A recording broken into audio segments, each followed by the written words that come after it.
Hi అండి, welcome to Jaya home food. ఈరోజు మనం పిల్లలకి పెద్దలకి అందరికీ ఇష్టమైన గులాబ్ జామున్ చేసుకున్నాం. గులాబ్ జామున్కి ఇదిగో నేను 175 గ్రామ్స్ ఉన్నది ప్యాకెట్ ఒకటి తీసుకున్నానండి. అయితే దీంట్లోనే వెనకాల మనకి ఎలా తయారు చేయాలో ప్రాసెస్ ఉంటుంది కదా, అందులో 900 గ్రాములు చక్కెర, 900 మిల్లీలీటర్ వాటర్ వేయాలని ఉన్నది. కానీ నేను అరకిలో వేసాను పంచదార, 1 లీటర్ వాటర్ వేసాను అనమాట. ఇప్పుడు అంత పడదండి, ఎందుకంటే ఇందులో ఇచ్చిన దాని ప్రకారం వేస్తే మనకి పాకం అంతా కూడా వేస్ట్ అయిపోతుంది అనమాట. అందుకనేసి నేను ఇంకో చక్కెర పెట్టాను, స్టవ్ వెలిగించి ఇది మరుగుతుంది. మరిగేటప్పుడు మనం ఏం చేయాలంటే ఒక నిమ్మ చక్కెర రసం కొంచెం పిండుకుందాం, ఎందుకంటే ఇవి పంచదార పట్టేసినట్టుగా అవ్వకుండా ఉంటుంది అనమాట. ఈ నిమ్మరసం పిండడం వల్ల కొంచెం ఎక్కువ అక్కర్లేదు, మళ్ళీ ఎక్కువ అయితే బాగోదు, స్వీట్ కదా అంత. ఒక పక్క నేను ఆయిల్ యూజ్ చేస్తున్నాను. ఆయిల్ మీడియంగా ఉండాలండి, ఎక్కువ ఓవర్ హీట్ అయిపోయింది అనుకోండి తొందరగా కలర్ వచ్చేసి లోపల ఉడుకుతుంది అనమాట.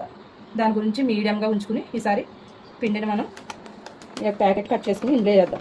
కొద్దిగా చూసుకుని పోసుకుని కలపాలండి. ఇది వాటర్ మరీ ఎక్కువ ముద్దలాగా మనం పూరి పిండి అలా ప్రెజర్ పెట్టి కలుపుతాం, అలా కాకుండా నెమ్మదిగా స్మూత్గా కలపాలన్నమాట. దీన్ని ఒక్కొక్కరు ఏం చెప్తున్నారంటే ఇదంతానే మనం ఆ నూనెలో వేసిన తర్వాత శుభ్రంగా రద్దు అయిపోతుందండి, గుండె కింద అయిపోతుంది అని కొంచెంమంది, తర్వాత మనం పాకలో వేసాక కూడా విడిపోయినట్టుగా వచ్చేస్తున్నాయని చాలామంది చెప్తున్నారండి. అలా కాదు, ఇది జాగ్రత్తగా కలుపుకోవాలన్నమాట.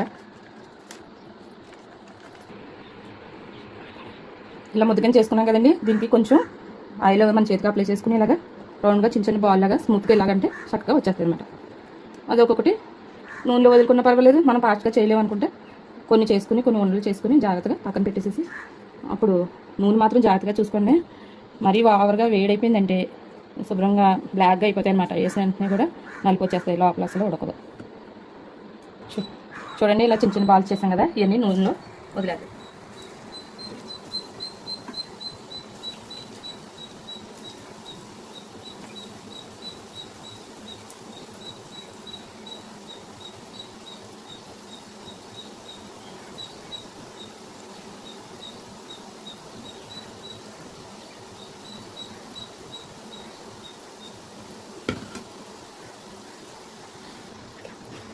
చూడండి, ఈ కలర్ వచ్చిన తర్వాత ఇవన్నీ కూడా ప్లేట్లో తీసేసుకుందాం.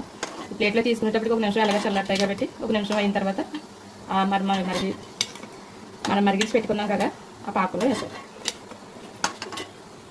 ఇవి ఇలా వేసేద్దాం. కొంతసేపటికి చక్కగా ఇవన్నీ కూడా పాకం పీల్చేసుకుంటాయి అన్నమాట. చూసారండి, పాకం అంతా పీల్చేసాయో. ఇగో కొన్ని ఆ గిన్నె పట్టదనేసి నేను పక్కనున్న చిన్న ప్లేట్లో తీసాను. చూడండి, చాలా చక్కగా లాగ్ అయిపోయి కదండి. మనం చేసేటప్పుడు సన్నగా ఉన్నాయి, ఇప్పుడు లాగ్ అయిపోయి అనమాట. ఇదిగో చూడండి, ఒకటే నేను కట్ చేసి వేస్తాను. చూడండి.